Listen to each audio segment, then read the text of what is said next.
and welcome to Strength from Tarot. I'm Jackie, and today, I thought I would share a video on deck mods. And I have with me my guillotine trimmer. This is by Craft, and this particular model was $19.99. I got this on Amazon. And I also use the Kodamaru Pro corner rounder, and this has the small, medium, and large size, which is really convenient. I also ordered that on Amazon. It was $11.30 from Sunstar, is the company that created this. So now for the tips. Let me pull out some decks that I've trimmed.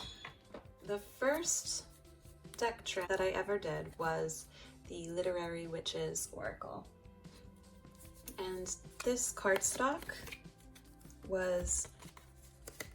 it's very thick, and there's like a lot of threads in the cardstock. So when I was trimming it, I had to really make sure to push down really firmly, otherwise it kind of just shredded the paper. So I had to be really careful with that.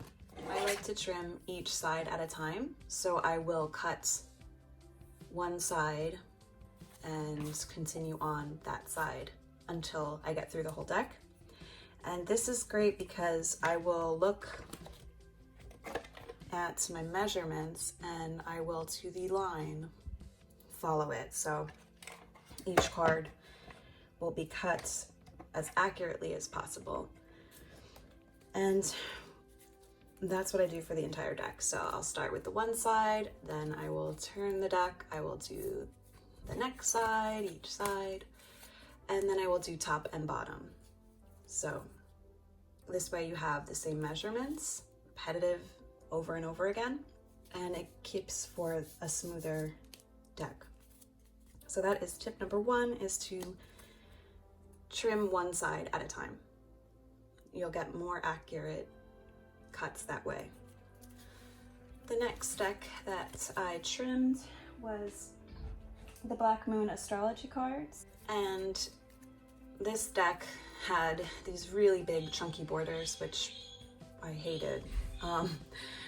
And by removing the borders, I was able to really get a good look into the artwork. Yeah, there's just something so beautiful in freeing certain decks. So now for the fun part of deck mods, which is edging.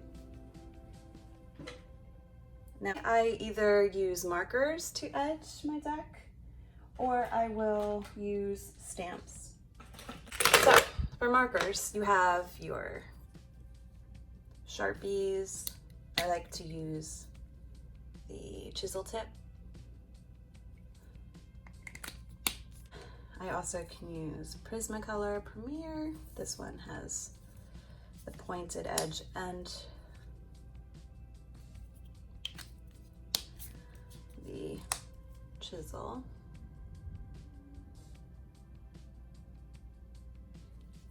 Which you got to be careful, because you see that there's this ridge in there, and the cards go in that ridge, and then you're smearing the entire card. And then you can also go for Crayola washable markers. And honestly, these are my favorite markers to use. There's just this kind of broad, pointed tip. The one downside to using this is the tip, so you have to be extra careful that you don't swipe the card when and slide off of the edge. But because they are washable, you can wipe it off fairly easily with a paper towel. And I find that the decks that I used Crayola with, the edging lasts way longer than Sharpie or Prisma, which to me is funny because these are, supposedly permanent and higher quality markers, but you're inexpensive Crayola markers are better. And they come in tons of colors, which is awesome. So I'll give you some examples. Let's see. So this, my mother's wisdom deck, I edged with multiple Crayola markers, and there's been little fading.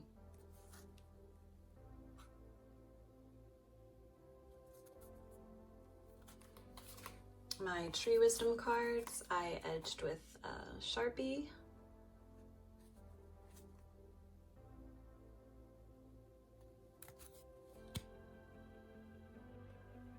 So to show an example of how Sharpies tend to fade over time, this is a great example. This is my Game of Thrones tarot deck. I use this deck quite often, and you can see that the black has faded a lot. Here's another example of how the markers will fade. And also, I keep my Halloween tarot in its original tuck box, which I think is too tight, so the orange has faded a lot, you can see.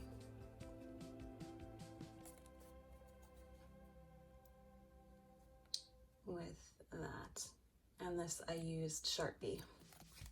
Now, these cards, the Mystical Dream Tarot, I used these metallic Crayola markers, and they have had zero fade. I used multiple colors, I think like blues and purples and silver for this one, and it has withstood very nicely. So I am really impressed with how Crayola's markers edge, and will continue to use them more often for my future deck edgings. I also want to point out that the cardstock also is a factor in how well edging stays on a deck. So this is the Valeda Oracle, and this I used a black Sharpie, and it is by far the best edging. It looks like it was actually made this way, and it has lasted so long. It's just amazing. And this cardstock, it's almost, it feels like a plastic. So that's another factor in how long the edging will last. So it's where you're storing your cards. If the box is too tight, that will rub off the cards, as well as the type of cardstock it is, whether it's gonna hold the edging longer. So that's something else to think about when edging your decks. So another way that I like to edge my decks are using stamps. And I have, these are the only brands of stamps that I've used so far. And I will say that the Brilliance Dewdrop are the best that I've used. This one from Colorbox ended up fading really quickly, and all of the, it just dusted off. So I feel like this one, not so great. But if you're gonna go with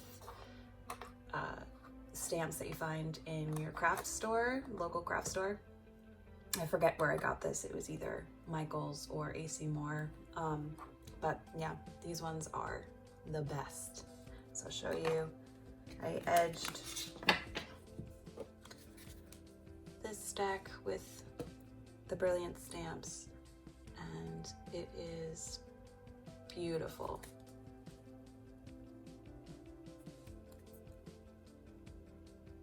One thing to note is when you are using stamps that you rub each card individually with paper towel and set them on the side so that they don't stick together or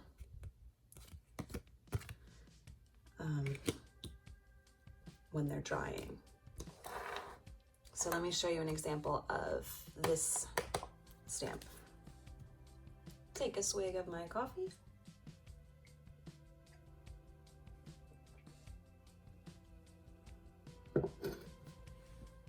Okay, so my Kuan Yin, which I've shown a million times, I used this color box stamp and I'm not impressed. I think I like went over this several times and it just keeps falling out. So I will not be purchasing these in the future. I'm gonna stick with the Brilliance and I'm gonna try to find a color that I wanna use to fix this deck mod. So you can see the difference with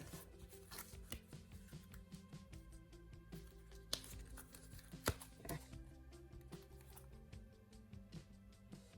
Yeah. So that is another tip. Make sure with stamps that you get a good stamp so you don't have this problem. So I guess that wraps up my video. Yeah, if you are planning on doing a deck mod, let me know down in the comments below, or if you have no interest in doing deck mods, I know it's not for everyone, and that's totally cool because we are all different things excite us and it's what makes us unique. So for me personally, I love to do deck mods because it calms my mind, it grounds me. I love that rote repetition, and I like putting my personal spin onto my decks because it's another way for me to connect with them. But now, thank you again for watching. If you've made it through this video, please remember to like, share, and subscribe if you haven't already. It means a lot to me, and I will catch you all in the next one. Take care.